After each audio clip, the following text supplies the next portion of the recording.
வணக்கம். நான் உங்கள் கல்வடங்கம் சத்யநாராயண சர்மா பேசுகிறேன்.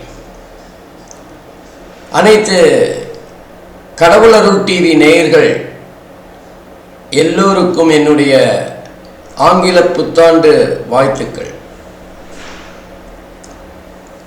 இப்போ நம்ம 12 ராசிக்கும் புத்தாண்டு பலன்கள் எப்படி இருக்கும் அப்படின்னு தான் பார்க்க போகிறோம். எல்லாரும் நிறைய பேர் சொல்கிறாங்க புத்தாண்டு பலன்கள் கிரக அமைப்புகளின்படி எப்படி இருக்கும், கோச்சாரத்தின் மூலமாக புத்தாண்டு பலன்கள், இது எல்லாருமே சொல்கிறாங்க.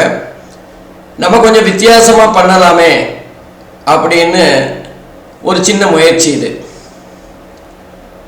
உதாரணமாக நம்ம புத்தாண்டுன்னு முதல்ல ஞாபகம் வருது, ராத்திரி 12 மணிக்கு எல்லாரும் தெருவில் இறங்கி கொண்டாடுகின்ற, ஒருவருக்கொருவர் வாழ்த்து சொல்லிக் கொள்ளுகின்ற அந்த ஒரு புதுமையான கலாச்சாரம். அதுக்கப்புறம் காலங்காத்தால பிரம்ம முகூர்த்தம்னு சொல்கிற அந்த 4:30லேருந்து 5:30 மணிக்குள்ள ஏதாவது அவர்களுடைய இஷ்ட தெய்வம் கோயில்களுக்கு சென்று வழிபாடு பண்ணுறது. அன்றைய தினம் உறவினர்கள் வீட்டுக்கு சென்று ஒருவருக்கொருவர் தங்களுடைய வாழ்த்துக்களை பரிமாறிக்கொள்வது. இந்த மாதிரி நிறைய விஷயங்கள் அந்த புத்தாண்டு அன்று நடைபெறும். இன்னும் சொல்லப்போனால் சில பேர் சரி என்னதான் நடந்தாலும் நடக்கட்டும், போன வருஷம் மாதிரி இனிமேல் வரப்போகிற ஆண்டு இருக்காது, போன வருஷம் ரொம்ப கஷ்டப்பட்டோம், இனிமேல் வருகின்ற ஆண்டு சிறப்பாக இருக்கும் அப்படின்னு தங்களுக்கு தாங்களே நம்பிக்கை ஊட்டி கொள்ளுகின்ற ஒரு சம்பவமும் நடக்கும். ஆனால் பெரும்பாலானவர்கள் என்ன பண்ணுவாங்கன்னா, எவ்வளவு பேர் கோவிலுக்கு போகிறாங்களோ அதே அளவுக்கு இந்த புத்தாண்டில் நான் ஒரு உறுதிமொழி எடுத்துக்கிறேன். இந்த உறுதிமொழிப்படி தங்களை தாங்களே ஒரு சுய பரிசோதனை செய்து கொண்டு என்கிட்ட இருக்கிற இந்த குறையை நான் நிவர்த்தி செய்வேன். இனிமேல் அந்த மாதிரி கோபம் வராமல், இப்போ உதாரணமாக ஒருத்தருக்கு கோபம் வருதுன்னு வச்சுக்கோங்களேன், இனிமேல் புத்தாண்டுக்கு பிறகு நான் என்னுடைய கோபத்தை கொஞ்சம் கொஞ்சமாக குறைத்து கொள்வேன். சில பேர் இந்த மது அருந்துகிற பழக்கம் இருந்ததுன்னா புத்தாண்டுக்கு பிறகு நீ மது அருந்த மாட்டேன் அப்படின்னு ஒரு வைராக்கியமான உறுதிமொழி எடுத்துக்கொள்வார்கள். அந்த உறுதிமொழி எந்த அளவுக்கு அவர்களுக்கு கை கொடுக்கும் அப்படின்னா, நிச்சயமாக அவர்களை சுய பரிசோதனை செய்து கொண்டு ஒரு உறுதிமொழி எடுத்துக்கொள்கிறார்களே என்றால் அது நிச்சயமாக அவர்களுடைய வளர்ச்சிக்கும் மேன்மைக்கும் மிக பெரிய காரணியாக இருக்கும். இப்போ நிறைய பிரச்சனைகள் சில பேருக்கு வருது. அந்த பிரச்சனைக்கு நம்ம பொதுவாக எல்லாரையும் மற்றவங்கள தான் குறை சொல்லுவோம். ஆனால் ஒரு பிரச்சனையை பெருசாக்காமல் இருக்கிறதுக்கு நாம அந்த இடத்துல எந்த மாதிரியாக நடந்திருக்கணும் அப்படிங்கிற ஒரு சுய பரிசோதனை இருக்குமேயானால் பிரச்சனைகள் குறையிறதோ இல்லை, பிரச்சனைகளோட வீரியம் குறைஞ்சிடும். இதுதான் இந்த புத்தாண்டு பலன்கள் சொல்லுகின்ற காலத்தில் நான் உங்களுக்கு கேட்டுக்கொள்கின்ற ஒரு சின்ன வேண்டுகோள். இந்த வருஷம் நீங்கள் உங்களுக்கு சுய பரிசோதனை செய்து கொண்டு சில உறுதிமொழிகளை எடுத்துக்கொள்ளுங்கள். வைராக்கியமாக அந்த உறுதிமொழிகளை நீங்கள் கடைப்பிடிப்பீர்களே, ஆனால் நிச்சயமாக 2026 உங்களுக்கு மிகப்பெரிய வெற்றிகரமான ஆண்டாக இருக்கும். அதனால் அந்த உறுதிமொழி எந்த மாதிரியாக இருக்கணும் அப்படிங்கிறதுக்கு மிக மிக முக்கியமானது உங்களுடைய குணாதிசயம். அப்போது ஒவ்வொரு ராசியை அவங்களோட குணாதிசயங்களை பார்த்துட்டு அவங்களுக்கு வரப்போகிற பலன்களையும் பார்ப்போம். விதியை மதியால் வெல்லலாம்னு சொல்லுவாங்க. அந்த மாதிரி நமக்கு வரப்போகிற பலன்களை ஓரளவுக்கு நம்ம கட்டுப்படுத்துறதோ அல்லது அதுக்கு தயார் நிலையில் இருக்கிறதோ நம்முடைய குணாதிசயங்களை மாற்றிக்கிறதுல தான் இருக்குது. ஆகவே இது உறுதிமொழி ஆண்டாக 2026 12 ராசிக்கும் எப்படிப்பட்ட பலன்களை தரப்போகிறது அப்படின்னு பார்க்கலாம். அன்பிற்கினிய மேஷராசி அன்பர்களே, உங்களுக்கு என்னுடைய 2026 ஆங்கில புத்தாண்டு வாழ்த்துக்கள். பொதுவாக மேஷராசி அப்படின்னா நமக்கு எல்லாருக்குமே தெரியும், செவ்வாய் அதிபதியானதால் மூக்கு நுனியில் கோபம் எப்பவும் தயாராக இருக்கும். வார்த்தைகளை கொட்டிட்டு அப்புறம் அள்ள முடியாமல் திணறுவாங்க. பொதுவாக இவங்களுக்கு சுதந்திர உணர்வு அதிகம். யாருக்கும் கட்டுப்பட்டு நடக்கணும் அப்படிங்கிற எண்ணம் எல்லாம் இருக்காது. ஆனால் அதே நேரத்தில் அன்புக்கு கட்டுப்பட்டவங்க. நமக்கு கௌரவம் தான் முக்கியம், எதுக்காகவும் நம்ம கௌரவத்தை விட்டு கொடுக்கக்கூடாது அப்படிங்கிற எண்ணம் அதிகமாக இருக்கும். அடுத்தது தான் எப்போவுமே எல்லா விஷயங்களிலுமே ஃபஸ்ட்டு வரணும், ரெண்டாவது வந்தால் கூட அது நம்முடைய சாதனை அல்ல அப்படின்னு நினைக்கக்கூடியவங்களாக இருப்பாங்க. தோல்வி பயம் அல்லது தோல்வியினால் பாதிக்கப்படுகின்ற தன்மை அதிகமாக இருக்கும். ஒரு விஷயத்தை திட்டமிட்டு செயல்படுத்துறதுல மேஷராசிக்காரர்கள் மிக மிக சிறப்பானவர்கள். ஏன்னா செவ்வாய் செயல்பாட்டுக்கு அதிபதி இல்லை. ஆனால் அதே நேரம் இவங்ககிட்ட இருக்கிற ஒரு பலவீனம் என்னென்னா, புகழுக்கு மயங்கக்கூடியவங்களாக இருப்பாங்க. யாராவது இவங்களை பாராட்டிட்டாங்கன்னா அவங்கள போல நல்லவங்க இல்லை அப்படின்னு சொல்லக்கூடியவர்களாக இருப்பார்கள். ஒரு பேட் லக் என்ன அப்படின்னா, மேஷராசிக்காரங்க எல்லாருமே பார்த்தீங்கன்னா தங்களோட உறவுக்காரர்களிடம் ஒரு நல்ல பெயர் வாங்க மாட்டாங்க. ஏன்னா இவங்களை புரிஞ்சிக்கிறது கொஞ்சம் கஷ்டம்.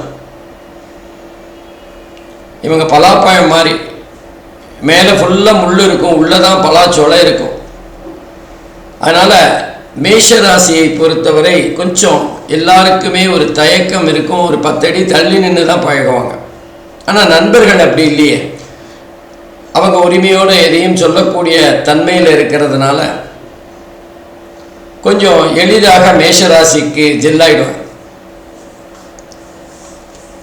இவங்க சில சமயங்களில் கஞ்சத்தனமாக இருப்பாங்க, சில சமயங்களில் ஆடம்பரமாக தாராளமாக செலவு பண்ணுற ஒரு அந்நியன் மாதிரி இருப்பாங்க. 2 முகங்கள் இவங்களுக்கு. கோபம்னு எடுத்தால் இவங்களோட உடன்பிறப்புன்னு சொல்லலாம். எப்போவுமே இருக்கும், எப்போவுமே தயாராக இருக்கும். அந்த கோபத்து மேலே சில சமயங்களில் வார்த்தைகளை அளவுக்கு மீறி தேவையில்லாமல் பயன்படுத்தி விடுவார்கள். மேஷராசியை பொறுத்தவரை 35 வயசுக்கு மேலே தான் அவங்களுக்கு யோகமான காலம் அப்படின்னு சொல்லலாம். அது வரைக்கும் அவங்க கொஞ்சம் போராடி தான் மேலே வரணும். பொதுவாக மேஷராசியை பொறுத்தவரை அவங்களுக்கு வாழ்க்கை துணை ஒரு திருப்தியாக இருக்கிறதுங்கிறது கொஞ்சம் அபூர்வம் தான். இவங்களுக்கு நரம்பு தளர்ச்சி, மூட்டு வலி, தலைவலி போன்ற விஷயங்கள் அப்பப்போ தலை காட்டிட்டு போகும். பொதுவாக மூளை சம்பந்தப்பட்ட, மூளை நரம்புகள் சம்பந்தப்பட்ட பிரச்சனைகள் ஏதாவது ஒரு உறுப்பில் எப்பவுமே இருந்துட்டு இருக்கிற மாதிரி இருக்கும். கண்ணு சம்பந்தமான பிரச்சனைகள் இருக்கும்.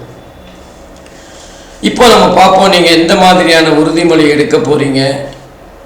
நான் சொன்ன இந்த குணாதிசயங்கள் தவிர உங்ககிட்ட பிரத்யேகமாக இருக்கிற ஏதாவது குணாதிசயங்கள் உங்களுக்கு பாதிப்பை தருதுன்னா அது சம்பந்தமாக உறுதிமொழி எடுத்துக்கோங்க. இப்போ உங்களோட பலன்களை பார்க்கலாம்.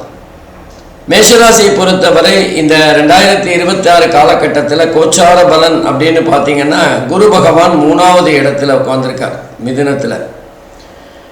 12வது இடத்துல சனி பகவான் அமர்ந்திருக்கின்றார். லாபஸ்தானம் என்று சொல்லப்படுகின்ற 11வது இடத்துல ராகுவும், கேது பகவான் பூர்வ புண்ணியஸ்தானம் என்று சொல்லப்படுகின்ற 5வது இடத்திலும் இருந்து பலனை தரப்போகிறார். மொத்தத்தில் சொல்லிடலாம், ஒரு பண கஷ்டம் இருக்காது. ஆனால் பணத்தை பாதுகாக்கிறேன்னு பணம் சம்பந்தமான ஒரு சின்ன சின்ன கவலைகள் இருக்கும். காரணம், இவங்களோட அடிப்படை குணமான பணம் வரும்போது வாங்கி போடுறதுல ஒரு சந்தோஷம் இருக்கும். ஆனால் கையிலேருந்து பணம் கொடுக்கும்போது ஒரு விதமான கவலையோடையே இருப்பாங்க.